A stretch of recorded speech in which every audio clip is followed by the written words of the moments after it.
Vâng, thưa toàn thể quý vị, chúng ta cùng đến với huyện Yên Lập, nơi của điệu múa Xênh Tiền, điệu múa của dân tộc Mường. Và với điệu múa này, đó là vào các ngày lễ hội trọng đại của dân tộc Mường đó, ở trên huyện Yên Lập. Thì đây, đó là các cô gái, chàng trai múa điệu múa này để cầu cho mưa thuận, gió hòa, quốc thái, dân an.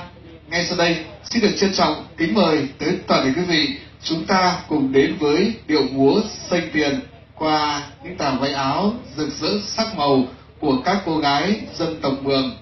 Yeah, and the next performance this evening, now we would like to invite you to enjoy the dance.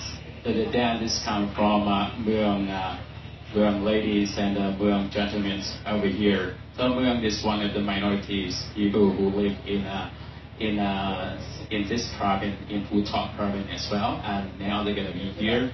And so exactly this come from the Yên Lập. Yeah. So that now they're going to be here and show you how beautiful the dance is.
Thank you.